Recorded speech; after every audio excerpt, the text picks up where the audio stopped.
C'est parti. C'est parti. Eh ben, on est parti. Bonjour tout le monde. Merci d'être venus si nombreux pour ce petit topo sur GitHub Copilot. Alors, ce que je vais faire, c'est que je peux partager mon écran, je suppose. Oui. Alors déjà, avant de partir mon écran, je vais enlever les notifications, ce que j'ai oublié de faire. Sinon, on est un peu le message de ma chérie qui arrive en direct, c'est pas top. Et du coup, je partage en entier mon écran et on va hop, hop là, hop. Et on va commencer là. Alors, bonjour, bonjour. Du coup, le but de cette petite présentation, c'est de faire une petite explication de texte, comment maîtriser GitHub Copilot. Et on va faire après une petite démo pour voir un peu dans la pratique comment est-ce qu'on peut faire et comment je fais moi. Alors attendez, je vais juste peut-être, histoire de vous voir, je sais qu'il y a pas grand monde qui histoire de voir ce qui se passe. Et du coup, j'ai préparé une petite présentation pour d'abord parler pour expliquer un peu ce que c'est que parler en général de GitHub Copilot, donc qui était développé par GitHub en collaboration avec OpenAI. Et il est basé sur le modèle ChatGPT 4. Alors, je sais plus s'ils ont monté de modèle ou pas, mais ça, c'était il y a quoi, 3 mois? C'était à partir de, je pense, que c'était novembre ou décembre, lorsqu'ils ont fait l'annonce du GitHub Universe, ils étaient passés à ChatGPT 4. Il est conçu pour accompagner les développeurs dans l'écriture de leur code. Et c'est pour ça qu'on l'appelle, que GitHub l'appelle l'AI, le père programmeur en intelligence artificielle.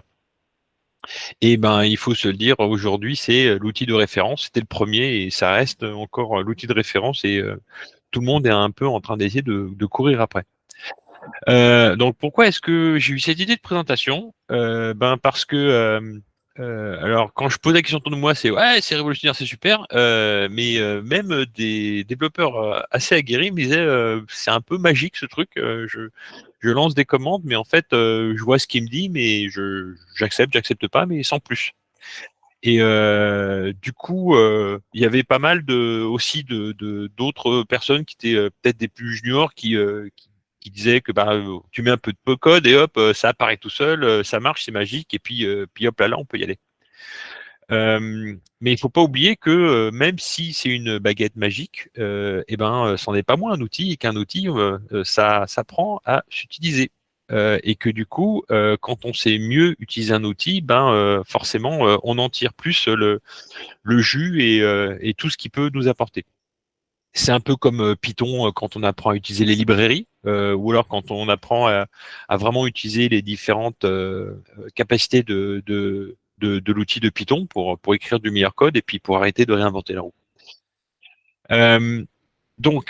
Comment est-ce que de quoi je vais parler dans ce talk de maîtriser GitHub Copilot? Alors, d'abord, du contexte et encore du contexte. Et on va voir que vraiment, c'est à partir de là que que Copilot va pouvoir vous suggérer des choses, hein, qui sont pas des choses prises au hasard, mais qui sont tout à fait dans ce que vous voulez faire.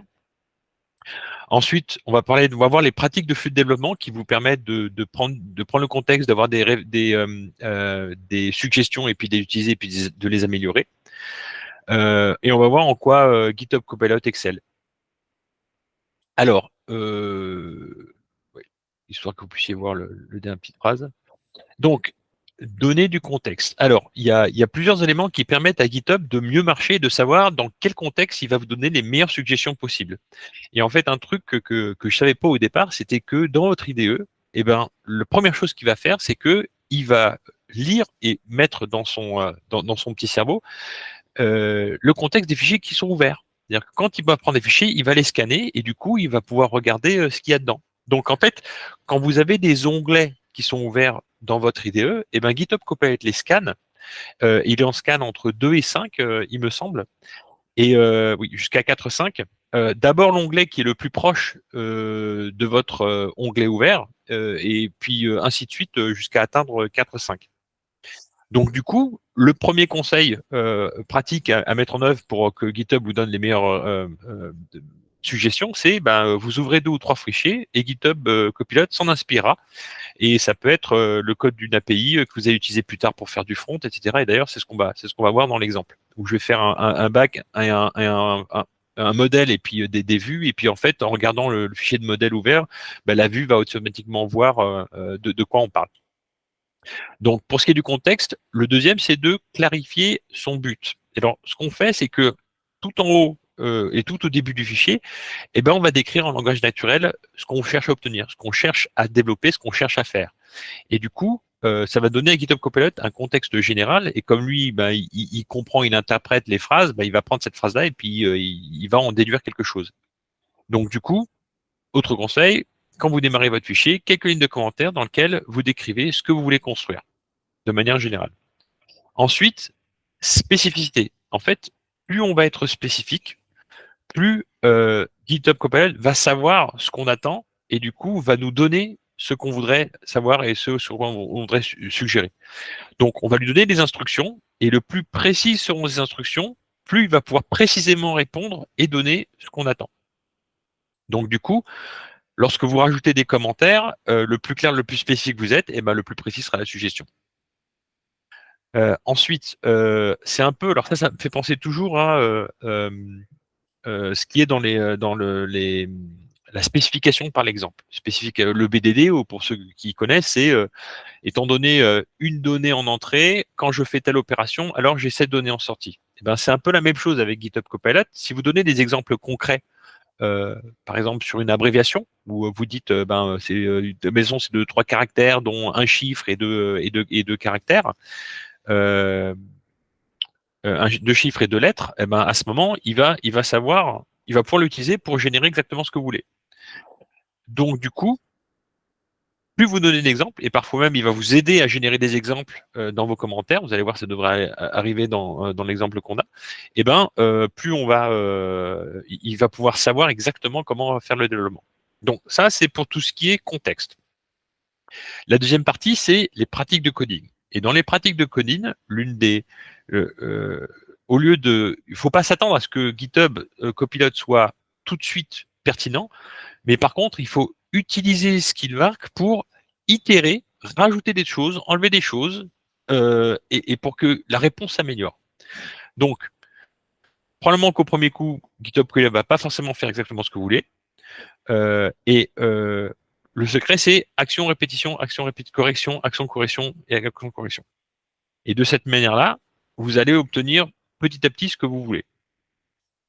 Donc, n'hésitez pas à accepter les suggestions tout en partie de ce qu'il propose. Supprimez les parties qui sont pas parfaites. Hein. Vous pouvez juste enlever tout le truc et puis l'oublier, puis voir ce qu'il va suggérer d'autre en faisant quelques changements.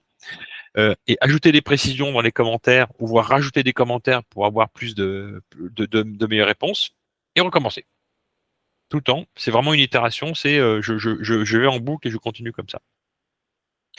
Dans les pratiques de coding, c'est un peu comme quand vous faites du développement qui est un peu propre. Hein, vous avez des variables qui sont expressives. Et du coup, d'avoir du code avec var1, var2, var3 ou 12 stuff, en fait, ça donne zéro contexte. Hein. Je suis sûr que vous avez assez d'expérience pour avoir vu du legacy qui fait des trucs comme ça, où là, vous posez la question de mais qu'est-ce qu'il fait, j'y comprends rien. Copilot, c'est la même chose.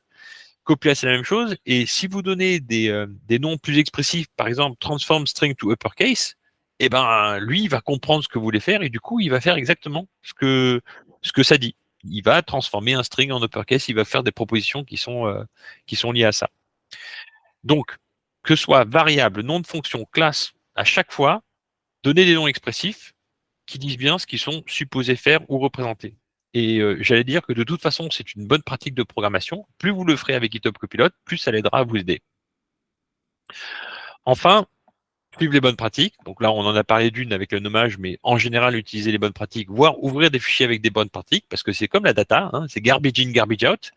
Si vous donnez à GitHub des exemples de code qui est mal fait, lui, il va essayer de copier plus ou moins ce que vous avez mal fait, et il va vous donner des trucs qui sont mal faits. Donc vraiment, moins vous faites de qualité, moins GitHub Copilot fera de la qualité pour vous. Donc, utilisez les canons des meilleures pratiques possibles dans votre code, et puis ce qui va être généré, ça suivra ces canons-là. Alors, un petit point sur en quoi GitHub Copilot excelle. Alors, il excelle dans tout ce qui est boilerplate et scaffolding. Donc, quand vous commencez quelque chose from scratch, vous lui décrivez ce qu'il y a et très rapidement, il va vous donner des éléments qui sont des éléments pertinents en plus de ça pour, par exemple, le framework que vous utilisez. Et on le verra là avec ce que je vais utiliser comme exemple. Et ça permet de tout de suite avoir bah, la base de ce que vous avez sans avoir faire d'efforts et même utiliser ou implémenter des choses qui sont censées être implémentées et que vous ferez normalement à la main. Ce qu'il fait très bien aussi, c'est écrire des tests unitaires. Alors sachant que, mais même chose, c'est du boilerplate de tests unitaires. Il va peut-être faire plus de tests d'ailleurs que ce que vous attendez. Parfois, il faut juste en enlever parce que sinon, ça fait une overdose de tests, dont certains qui ne servent à rien. Mais ça vous permet également de faire des suggestions de tests auxquels vous n'aurez pas forcément pensé, et puis de les réutiliser, voire de les modifier. Même chose, un test, ça se vérifie. Hein. Si jamais il fait un truc qui va tester correctement la chose, ben Red, Green, Refactor, c'est aussi valable ici. Ensuite, alors un truc où il est vraiment, mais vraiment, vraiment très fort, parce que je sais pas vous, mais moi j'ai toujours du mal à faire du regex, c'est d'arriver et de faire du regex. Excusez-moi une seconde, j'ai un appel en dehors de la ligne, je m'arrête une seconde et je me rejoins tout de suite. Chérie, je suis en call. Chérie.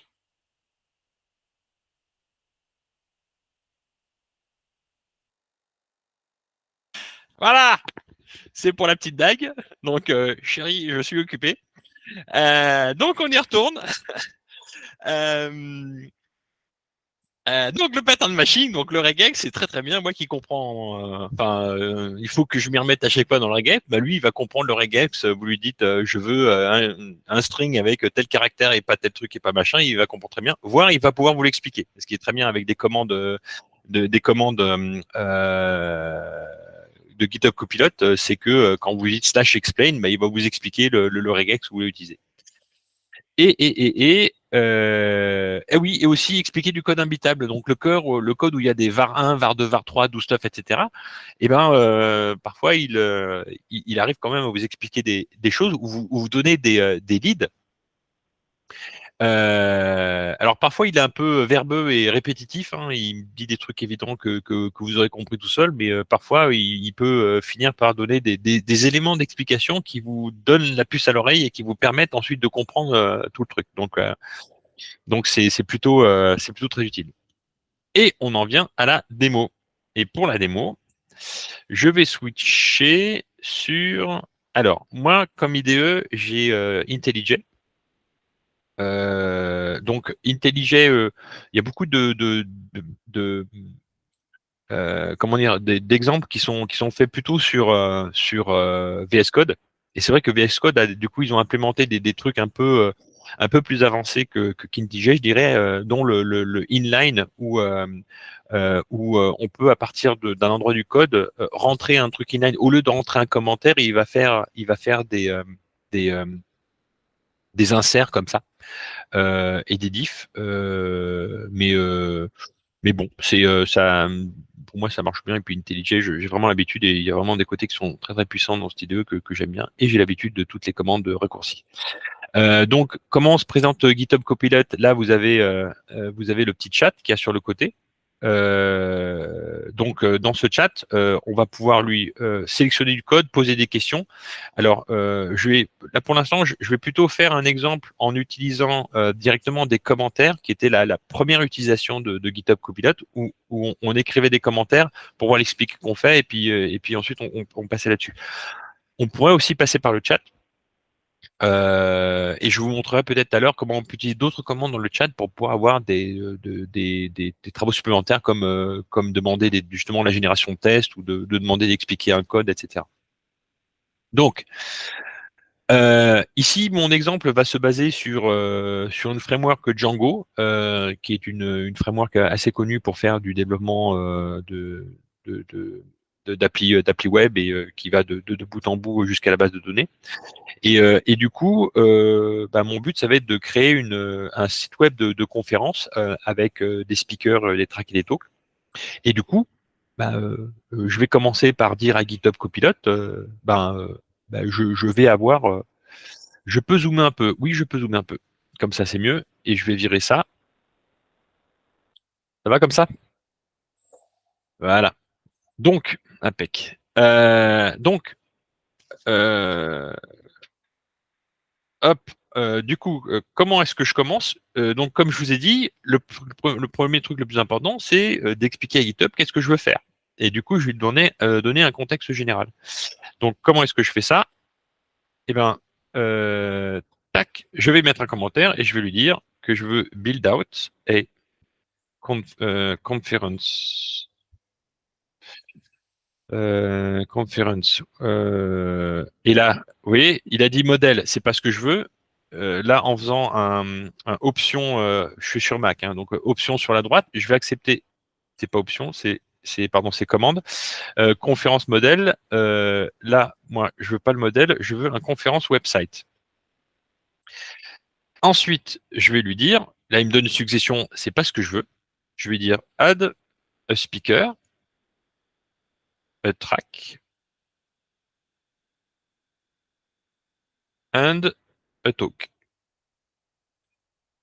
Pour l'instant, je ne parle pas de modèle. Ensuite, je vais lui dire un truc qui est important pour moi, c'est make sure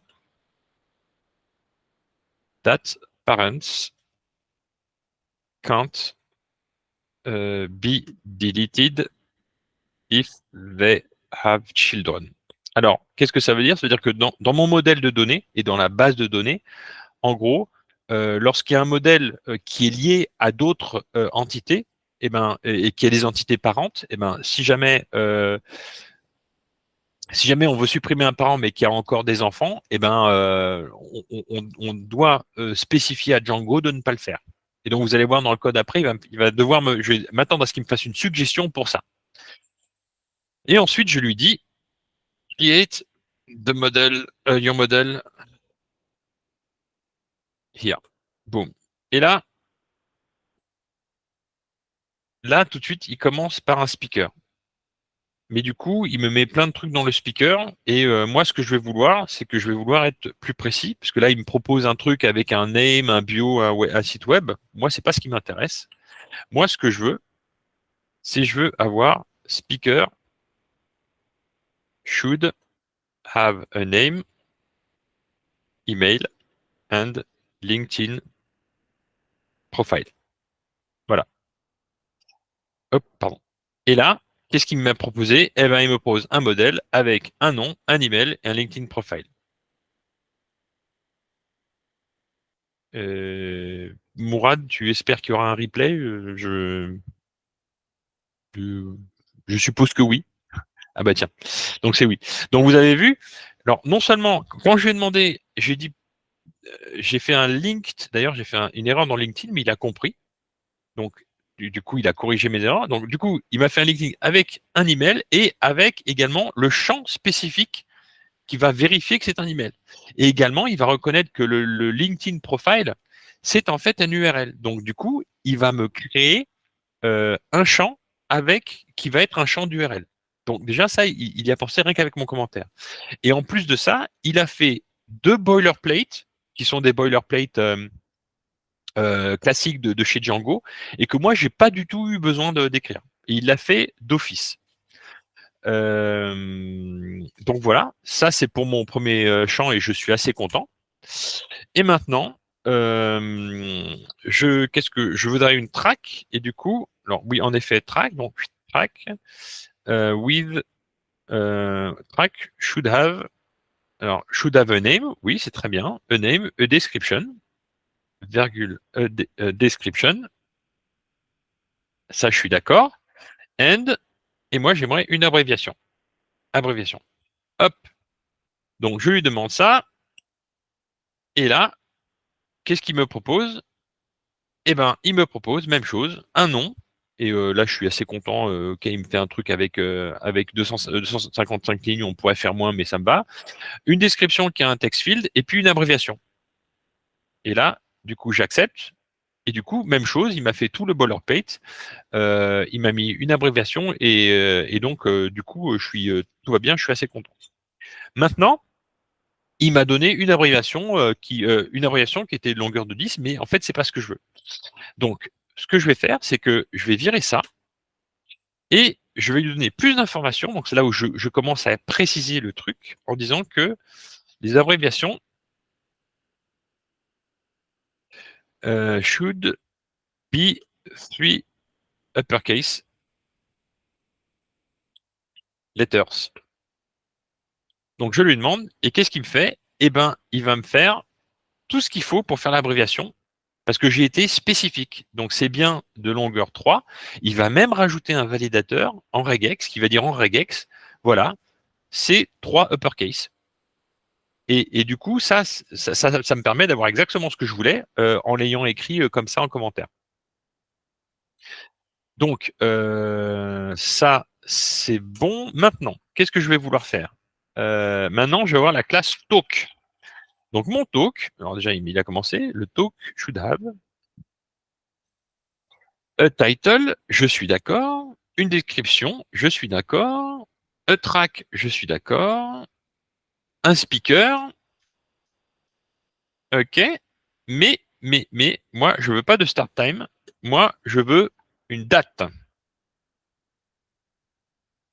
Et du coup, j'entre le truc. Et quand j'entre le truc, eh ben, il va même chose me faire la description. Et description, speaker, donc il me crée une foreign key. Bon, on va tout de suite l'accepter. Donc j'ai bien le titre, la description. Et là, il va me créer une foreign key avec le modèle qui était là précédemment. Il va me créer une foreign key avec le track. Et il va me créer un data field. Et là, le bol que j'ai, c'est que il m'a fait un protect. Et le protect, ça reprend exactement ce que je vais demander là. Le protect, ça permet que il fasse en sorte que les parents ne peuvent pas être supprimés lorsqu'ils ont des enfants.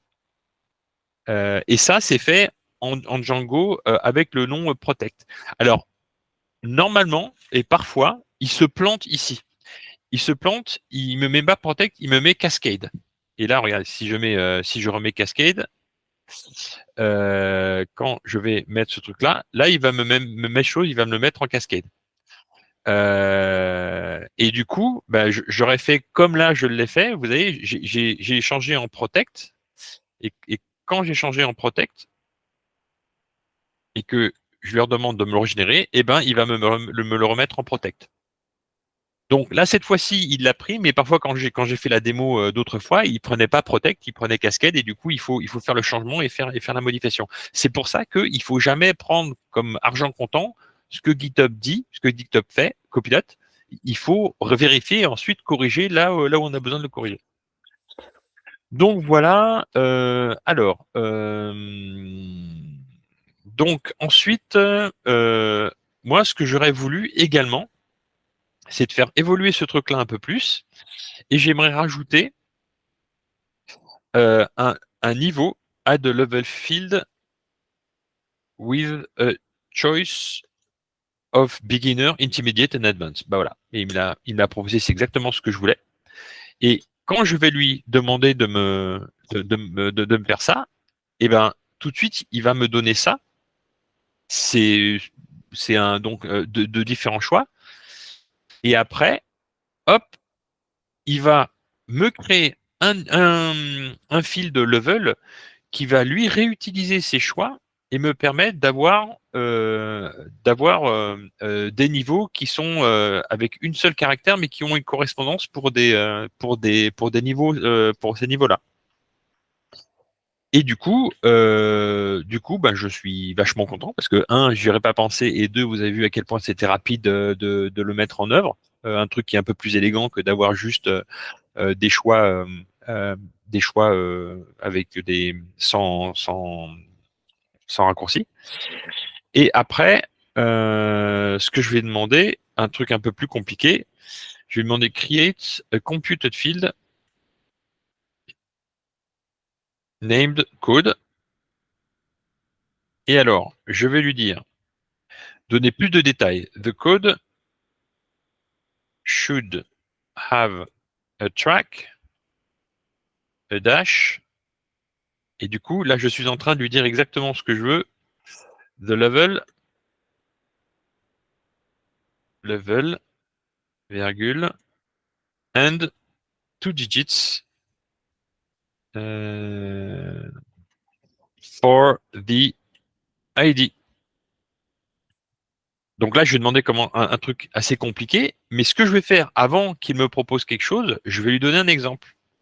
Et quand je fais ça, exemple, et voilà, vous avez vu, j'ai dit que j'allais donner un exemple, et là, tout de suite, il m'a donné exactement un exemple qui ici est faux.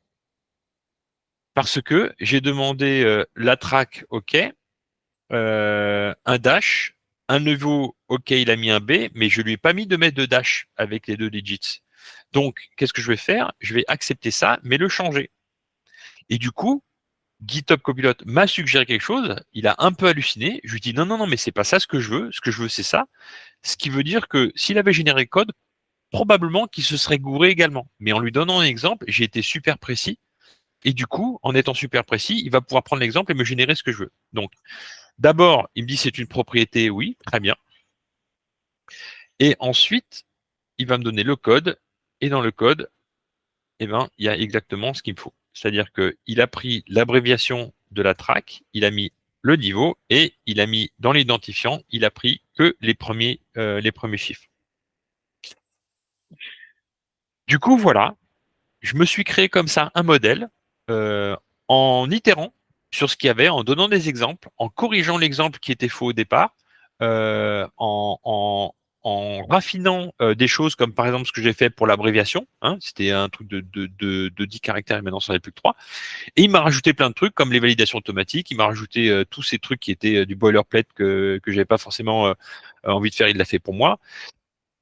J'ai fait des changements, il m'a créé des niveaux from scratch et du code, il me l'a fait très proprement quand je lui ai donné une spécification et un exemple qui a permis d'être bon là-dessus. Voilà, je suis content avec mon modèle, tout va bien. Alors maintenant, on va aller passer à la vue. Alors déjà, d'abord, est-ce que quelqu'un a des questions ou voudrait dire des choses ou autres? Je pense qu'on a non seulement oui 35, on a le temps, et si jamais quelqu'un a une question brûlante où je peux répondre, ou alors attendre à la fin. Je sais pas comment tu veux qu'on gère ça. Ouais, principalement, en fait, on laisse les questions à la fin. Oh, Parfois, ok, ça prend du temps, voilà, comme ça, on te laisse tranquille, en fait, pour ok, finir ton truc. ok, très bien. Bon, et ben alors on continue. Ok, donc je vais passer à la deuxième page. Je vais créer une vue. Donc vous voyez là au départ, j'avais quelques petites choses qui étaient déjà dans cette vue. Et notez que cette vue-là, juste à côté, il y a toujours le modèle qui est là. Et du coup, on va voir comment est-ce que GitHub réagit. Donc déjà, je vais à la ligne. Qu'est-ce qu'il dit? Ah, tiens, vu que je lui ai dit que j'allais créer une vue, d'abord il a vu ça dans le nom également du fichier. Tout de suite, ce qu'il a fait, c'est qu'il me fait importer des éléments de Django qui sont relatifs aux vues, qui sont souvent, voire tout le temps utilisés. Parfait. Très bien. Moi, ça me va. De fait. Qu'est-ce qu'il va faire ensuite? Eh ben, il va prendre les modèles que j'ai déjà créés, il va reconnaître qu'ils sont là parce qu'il a ça dans le contexte et qu'il a ça dans le fichier qui est à côté, et puis il va me les importer. Très bien. Moi, ça me va parce que de toute façon, c'est là-dessus qu'on va bosser. OK. Donc, maintenant, il commence à me proposer quelque chose, mais je vais dire non, non, attends, je vais pas commencer par le speaker. Moi, je veux commencer par create, par les talks. Donc, je lui dis create list view for my talks with context. Hop. Donc je lui dis ça, et du coup, qu'est-ce qu'il va me dire? Et ben du coup, il va me créer un modèle. Alors je vais dire tout de suite merci beaucoup. Donc il me donne les contextes, il me remplit tout ce qui est propre à Django et qui sont en référence correcte avec ce que je veux. Et également, il me renvoie le get context data. Mais là, pour le coup, je vais pas le garder parce que j'ai pas envie de le garder. Donc, il m'a donné très bien. Moi, je le vire. J'en veux pas. Ok.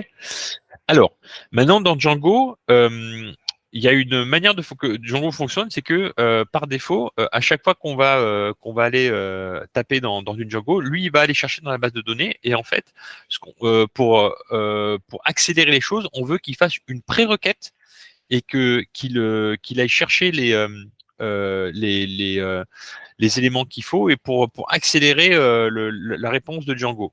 Donc, ce que je vais faire, je vais demander de préselect the name and ID for the track and the name and ID for the speaker. Ok, il a bien compris. Bim. Et qu'est-ce qu'il va faire?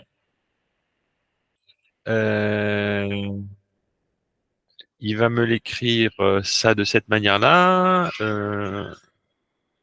Et ça, c'est pas ce qu'il est censé faire. Non, c'est complètement faux. Donc ça, c'est complètement faux. Alors, attendez, est-ce que j'ai dit name and ID for the track and the name of ID of the speaker?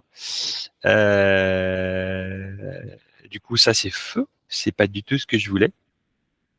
Parce que ce que je voulais, alors on va faire un def get query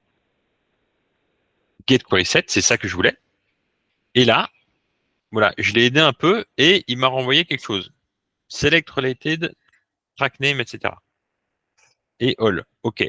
Alors ça, c'est super, sauf que c'est pas tout à fait ce que je voulais. Parce que c'est pas comme ça que ça se passe avec du Django. Donc, je vais le faire virer ce qu'il y avait là. Et en fait, ce que je voulais, c'était un underscore name. Et là, je voulais un track underscore ID. Et normalement, il me fait pas de sélection. Normalement, quand je fais ça, et là, on voit que GitHub Copilot ne fonctionne pas comme il le fait d'habitude. Quand je fais un speaker name et qu'après je fais il me fait pas de suggestion. C'est peut-être pas, voilà, c'est pour ça. Il me fait pas de suggestion parce que j'avais un truc derrière. Donc il fait speaker name. Alors on va recommencer un peu pour juste faire ça. Donc quand j'avais un tracker name là, il m'a proposé speaker name mais non. Track underscore ID. Et là, il me fait speaker name, speaker ID, il me fait tout. Voilà, c'est ce que je voulais. Et à la fin, je les veux tous, donc je lui demande all, et puis il me fait un all. Donc là, vous avez vu que si j'avais, c'est parce que j'avais la fin du texte qui était déjà là, lui, il a refusé de me faire le complément. Et du coup, en faisant ce complément comme ça, ça a marché. Donc, vous voyez que parfois, GitHub Copilot ne comprend pas vraiment ce que je veux, ce que je lui demande. Du coup, il me fait une suggestion qui n'est pas bonne, et il faut que je l'aide un peu pour le pousser. Et du coup, je l'ai fait avec getQuery set. Et du coup, à ce moment, il a pu commencer à me générer quelque chose qui était pas tout à fait juste, mais qui était dans la bonne voie. Et du coup, j'ai itéré, j'ai pris ce qu'il a mis, j'ai viré la partie qui me servait à rien, et il fallait que je vire jusqu'au bout, et je lui ai indiqué comment faire, et il a appris de ce que j'ai fait avec Track pour pouvoir faire un truc avec le speaker name. Donc ça, c'était pour la liste la liste view de speaker. Et maintenant, je vais passer du talk. Et maintenant, je vais passer à mon speaker. Donc, ce que je vais vouloir, c'est que alors oui, create a detail view. Oui, for my talks. Ah, ça me va bien. Ça me va bien ce qu'il me suggère. And with context. Ben, ça tombe bien, c'est exactement ce que je voulais. Donc déjà, il a deviné, il a compris que j'ai voulu une liste view pour ce truc-là. Ben, peut-être que je veux un truc de détaillé. Maintenant que j'ai une liste. Et du coup, on y va gentiment. Et là, qu'est-ce qu'il va me faire? Même chose, il va me faire tout le boilerplate. Et là, d'un coup, qu'est-ce qu'il va faire? On voit qu'il va faire tout de suite également le get query correct par rapport à ce que je voulais. Et pourquoi est-ce qu'il fait ça? Parce qu'il a vu qu'au-dessus, j'ai fait un get query et que du coup, il a supposé que j'allais faire la même chose avec le reste. Et c'est exactement ce que je veux. Donc, c'est parfait. C'est parfait. Et du coup, là, je me trouve avec avec une vue qui était exactement la vue que je voulais faire. Donc, ce que vous avez pu voir dans dans ce hands-on, dans cette démonstration, c'est que j'ai commencé par avoir donner du contexte, du contexte, du contexte. Ensuite, je lui dis clairement, tu vas commencer tes modèles ici. Ensuite, je lui dis exactement ce que je voulais et il m'a donné des réponses qui m'ont permis de créer le boilerplate que j'ai pas envie de faire, mais qui également pris en compte des spécificités de ce que je lui ai demandé que je lui avais pas précisé. Par exemple, que LinkedIn était un URL et que du coup, tout de suite, il a fait en sorte que le champ lui-même allait être un URL.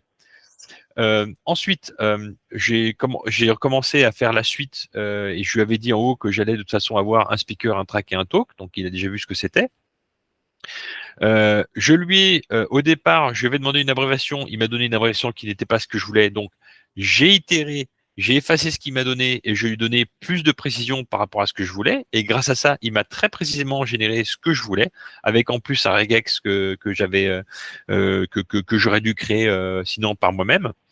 Et ensuite, lorsque je lui ai demandé un talk et que je lui ai dit que c'était lié à mon speaker, à mon track, cette fois-ci, il m'a automatiquement mis en protect parce qu'il a pris en compte le commentaire que j'avais fait au-dessus. Mais comme j'ai dit, parfois, il oublie de prendre en compte ces choses-là. Donc, c'est bien que c'est un copilote, qu'il faut faire attention à ce qu'il fait et que parfois il fait des conneries. Donc j'ai corrigé ça et en effaçant cette ligne-là et en corrigeant la ligne qui est au-dessus, quand je suis passé à la ligne, il m'a refait une suggestion qui était une suggestion correcte. Ensuite, je lui ai demandé un truc un peu, un nouveau champ un peu compliqué, et il m'a fait un truc qui était beaucoup plus évolué certainement que ce que j'aurais fait au départ. Seulement, il a fait tout le boilerplate de créer des différents niveaux de choix et ensuite de créer le caractère fils qui représentait ces choix.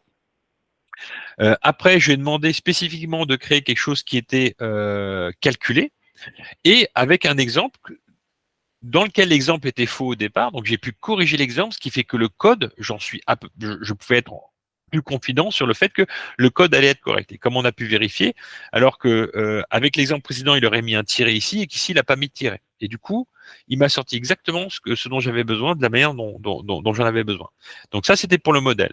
Ensuite, quand on est passé sur la vue, rien qu'en disant on crée la vue et je suis à la ligne, il a automatiquement vu que j'allais avoir besoin de ces choses-là parce que normalement dans Django pour les vues on utilise ces choses-là. Il a tout de suite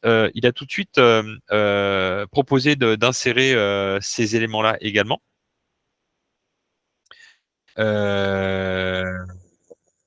Ces modèles-là également. Alors, vous voyez, certains que je n'ai pas utilisés, ben, j'ai plus qu'à les virer par la suite en faisant un petit ops. Merde, c'est pas celui-là, c'est optimize. Ah, optimize. Voilà. Déjà, j'ai optimisé mon truc et du coup, il a fait, il a enlevé les trucs qui n'allaient pas.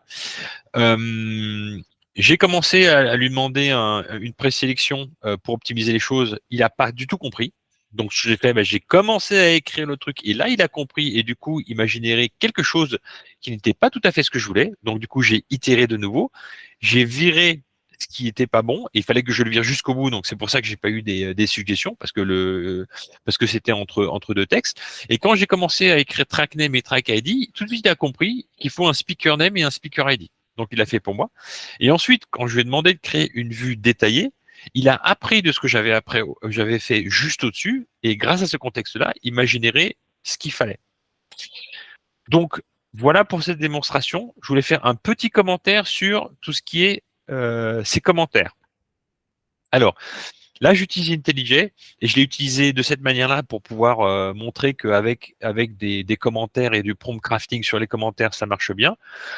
Maintenant, il y avait une discussion dans le monde de GitHub Copilot, c'est est-ce que je garde des commentaires ou pas? Moi personnellement, si on fait du craft, en fait, le problème des commentaires ou ou de la documentation, c'est que elle est très rapidement out of sync, désynchronisée par rapport à ce que fait le code. Et ça, moi, quand j'ai fait, au fur et à mesure de mes développements avec GitHub Copilot, je me suis rendu compte que parfois tu changes de code et puis ça correspond plus à la description qui est au-dessus. Donc du coup, les descriptions amènent au mauvais endroit, quoi. Donc moi, quand je fais ces trucs-là, oui, je mets des commentaires, mais après je vire les commentaires. je ne garde pas les commentaires. Il y en a d'autres qui disent non, il faut garder les commentaires qui donnent du contexte. Pour moi, ce contexte, il va être faux, il va changer. Je préfère avoir du code descriptif, du code explicite qui permet de comprendre, grâce au nom des variables et grâce au nom des fonctions, etc., de comprendre ce que ça fait. Et mis à part peut-être exceptionnellement ce truc-là que je laisserai éventuellement, mais à condition que ce soit quelque chose qui est suffisamment vague et suffisamment haut niveau pour que ça ne change pas drastiquement quand je vais changer le code, ça je les garde, mais pour les autres, en général, j'enlève ces trucs-là. Ce que je fais parfois, c'est qu'au lieu de faire des commentaires, de mettre des commentaires, je mets mon truc là et j'utilise le chat. Et là, je vais lui dire, je vais lui mettre ce commentaire, et je vais dire create, ce truc-là, je vais le mettre là-dedans. Donc je vais mettre là-dedans, create, et il va me faire un truc. Il va me faire un truc équivalent, normalement. Ça se passe bien. Voilà. Donc après, bon après en plus il explique des choses et du coup ça je peux l'intégrer, je peux l'ingérer dans mon truc. Et là vous voyez par exemple il a refait l'erreur avec les tracks, les speakers, les machins. Donc comme quoi parfois le contexte n'est pas tout à fait pris jusqu'au bout. Mais du coup, quand on fait comme ça nous évite d'écrire ça évite aussi d'écrire des commentaires. Mais moi, pour pas avoir faire le switch, alors sur VS Code, c'est vrai qu'il y a un truc inline, ce qui fait qu'on peut faire le truc inline et que du coup le commentaire lui-même disparaît et il y a que l'inline qui reste.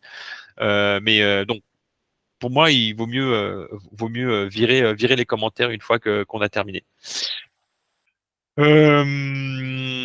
Quoi d'autre? Alors, je ne saurais que trop insister sur le fait que GitHub Copilot est exactement ça, un copilote. Et la première erreur que les gens, surtout les juniors, font, c'est que ils vont en fait croire tout ce que GitHub dit. Et d'ailleurs, il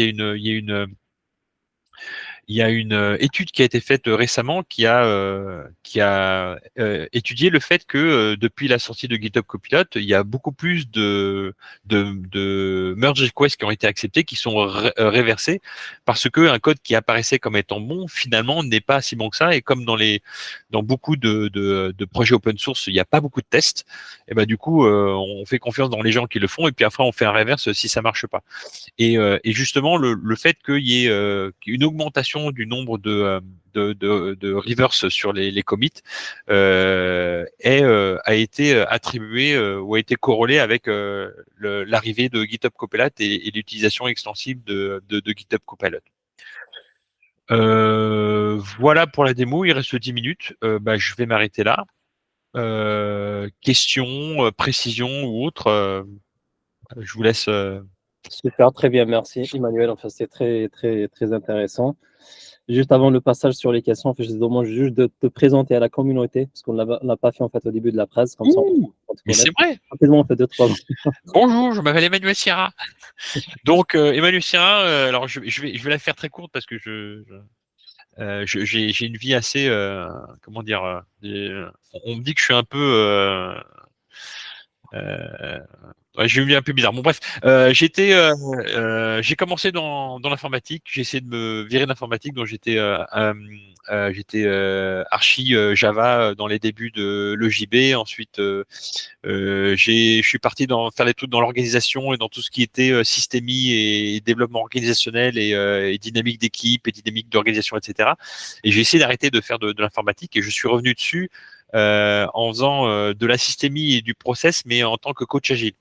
Donc à partir de 2011-2012, j'ai été coach agile pendant une petite 7-8 ans. Et en fait, ce qui m'a gavé, c'était que les process avaient l'air d'être très bien, mais techniquement, ça ne délivrait pas. Et puis on n'avait pas des boucles de feedback rapide. Donc je me suis remis dans le DevOps et dans la data qui m'a juste effaré. Et du coup, depuis 2018, je suis plutôt dans le data ingé DevOps et je fais du team lead et je fais surtout du travail dans tout ce qui est situation de crise ou gros legacy à refaire, etc. Et voilà. Donc, pour être, essayer d'être un peu 2 minutes, j'ai battu mon record. Merci en fait, et bravo en fait pour le parcours. Merci. Je commence juste en fait, par une première question en fait, de ma part. C'est plus, là, ce que je retiens en fait, quand je regardais la démo, c'est plus quand on commence à utiliser l'outil, en fait, ce qui fait la différence, c'est pas juste l'utilisation de l'outil, mais c'est aussi en fait apprendre comment l'utiliser en fait. C'est-à-dire en fait, je pense que ça vient avec l'expérience en tout cas, mais le choix des mots-clés, la façon en fait, comment tu discutes avec l'outil, etc. Ça fait différence. C'est puissant, c'est pas magique. Et c'est pas magique, c'est justement quand tu comprends comment ça marche, eh ben tu peux utiliser mieux. Et du coup, vous avez vu que grâce à ça, j'ai pu utiliser des trucs et astuces pour obtenir très rapidement un modèle et une vue sur un site Django. Donc c'est exactement ça. D'accord, parfait. Et c'est comme tout, encore une fois, hein, c'est comme tout outil. Hein, si tu n'apprends pas à l'utiliser, les librairies Python, il y en a plein. Si tu sais pas utiliser FuncTools, par exemple, bah, tu pourras jamais profiter de tout ce qui est des trucs fonctionnels, etc. Non, oui, certainement. Et après, je me demande, est-ce que tu as eu l'occasion en fait, pour faire la comparaison avec d'autres outils qui font, on peut dire, presque la même chose? Par Alors, exemple, enfin, oui, Gemini, non, par non, là. non, pas, je suis pas encore là en fait. Non, parce que moi, je suis parti sur un truc, sur un outil en fait open source, Codium par exemple. Oui, Voilà, sur VS Code en fait, ouais, ça marche très bien. Sinon, il y a Amazon qui propose en fait Code Whisperer. Je sais pas si tu connais en fait. j'en ai Euh, entendu parler. Alors, je t'avoue que vu que ça a explosé et que tout le monde a son truc à sa sauce, non, j'ai pas, j'ai le, ça me va, c'est très puissant, ça fait le taf. J'ai pas essayé autre chose. Et parce que quand tu as un espace comme ça qui s'ouvre, qui a un potentiel juste énorme, tu as plein d'acteurs qui commencent à rentrer dedans. Et si tu commences à essayer de vouloir chercher. Alors, je trouve que de manière globale, GitHub Copilot est quand même assez puissant et qui fait hyper bien le job. L'effort que je vais faire à essayer de trouver un autre truc, est-ce que ça vaut la chandelle? C'est comme IntelliJ, tu vois, je reste sur IntelliJ parce que je trouve hyper puissant. Il y a du VS Code, peut-être que en fait VS Code j'ai pensé à plus utiliser parce qu'ils avaient des trucs genre le inline pour GitHub Copilot qui je pense est un truc qui est vraiment super. Par ouais. exemple. Mais bon, il y a, je vais pas lâcher IntelliJ parce que ça a tellement de trucs puissants que je vais le garder quoi. Voilà. Super, parfait. Je ne sais pas si on a d'autres questions dans le Levez la chat. main si vous avez des questions. Yes. Youssef. Moi, juste, déjà, je te remercie parce que franchement, c'est assez bluffant. C'est super. Et je trouve que enfin, le nom copilote, il est vraiment très, très bien choisi parce que c'est un copilote. C'est pas, si on code avec, si on est un bras cassé, on code avec les pieds, ça va pas le faire. Et C'est avec, et vraiment un avec la magie, assistant. et avec la magie des LLM, tout le monde pense que ça va faire le café et le fromage, mais que en fait non. Et faut juste comprendre de quoi on parle et C'est comment on ça. l'utilise. C'est hyper Ça, important. il faut maîtriser sa librairie, son framework, etc. Et on a un assistant, un super assistant, et on est vraiment en pair programming avec lui. Exactement. Ça nous évite d'aller taper sur la documentation, sur le web, etc. Et ça va nous Oui, booster à fond. oui, oui. Donc ça, franchement, je pense que c'est un shift complet, hein. Enfin, la vie avant LLM, Gen AI, etc. Et la vie après, il faut vraiment profiter et surfer sur cette vague. Je pense que c'est assez intéressant. Oui. Et pour revenir, tu me dis que tu viens des UJB, donc tu es assez vieux comme moi. Faut pas le dire. Euh, donc pour un ancien javaïste, est-ce que c'est pourquoi, enfin, quand tu dis par rapport à la version commentaire ou la version j'utilise le chat, je génère mon code et la vérité elle est dans le code, pourquoi ne pas prendre justement toute cette discussion qui fait office de vérité et ça représente un contexte et la transformer en une sorte de Javadoc, tu vois, une documentation qui est incorporée dans Django. Moi, je connais pas très bien Django, mais Alors, quelque chose de natif qui va apporter du contexte et alors, plus de documentation, on va dire. moi, à moins que tu veuilles publier un framework, que tu veux publier une librairie et que tu veuilles expliquer les trucs en détail, moi, je pense que de mettre de la documentation est une mauvaise idée. Si tu fais une description de ton framework ou de choses générales, ça devrait être amplement suffisant quand tu es en interne. Hein. Encore une fois, je répète, c'est différent si c'est un truc que tu publies, qui doit être utilisé par d'autres personnes et qui doit avoir une doc précise. Mais dans du code que tu as sur un projet interne dans une boîte, écrire de la doc, c'est pour sûr introduire une information qui va être désynchronisée avec ton code. OK. Moi, quand je fais du code, tu peux le lire. Mon but, c'est que quelqu'un puisse lire le code et comprendre ce qu'il dit. Et parfois, j'ai des noms à rallonge et j'ai trucs qui expliquent, mais tu vas lire mes tests, tu sauras exactement ce que le test fait. Tu auras pas besoin ou tu auras moins besoin de regarder à l'intérieur du test. Et quand tu vas regarder à l'intérieur du test, ça va être structuré de telle manière que tu vas comprendre exactement ce qu'il teste. Mais ça, j'utilise des variables, des noms de fonctions, les noms de classes, etc. Et c'est Parce que là, ça devrait être ouais. amplement suffisant. Ouais, c'est ça. Ok, parce qu'en fait, quand tu as présenté tes slides au début, l'information importante, c'est le scaffolding, c'est la partie Oui, oui. boilerplate, pardon, et surtout, tu veux scaffolder ta structure, ta fondation, etc. C'est ça le plus important. Tu n'es pas Ah dans ben, une optique où tu veux faire du round trip et à chaque fois revenir sur ton commentaire, enfin ton contexte, redécrire des choses qui te régénèrent. Tu n'as plus besoin de ça, en fait, parce que ben, tu as en produit fait, le. alors, C'est ça. parfois oui, mais parfois non. Tu vois, par exemple, là, dans ce cas-là, déjà le boilerplate, ça, c'est du boilerplate, il me l'a fait. Mais après, quand j'ai commencé à dire qu'il voulait une abréviation, j'ai dû lui préciser l'abréviation que je faisais. Donc, j'ai fait du changement, j'ai fait de la modification, de la précision. Donc euh, l'important, c'est pas qu'il fasse les choses du premier coup. L'important, c'est que tu converges vers ce que tu veux.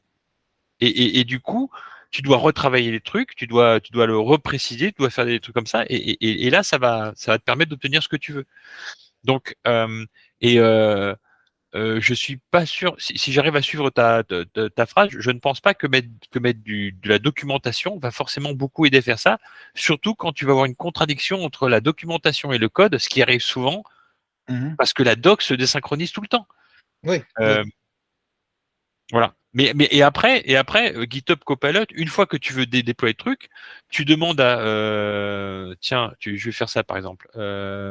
Tu lui demandes de faire la doc. Oui, ça c'est des trucs que j'ai pas fait, que j'ai pas expliqué. Là, on peut mettre plein de trucs en disant fix, explain, simplify, etc.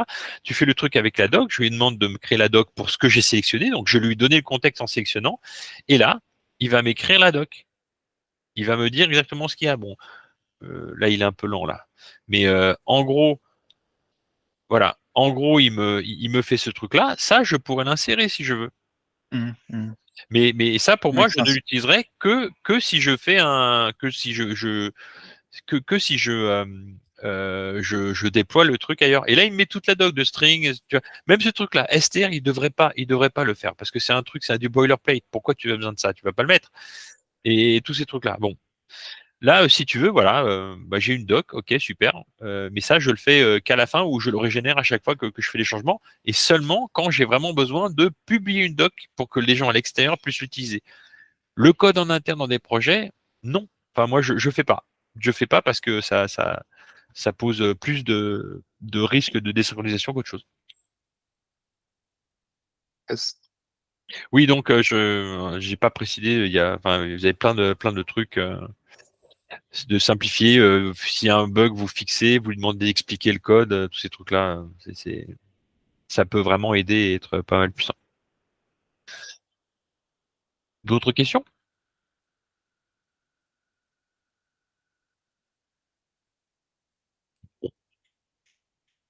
Bah En tout écoutez, cas, en tout merci cas, beaucoup. Merci eh ben, beaucoup, Manu.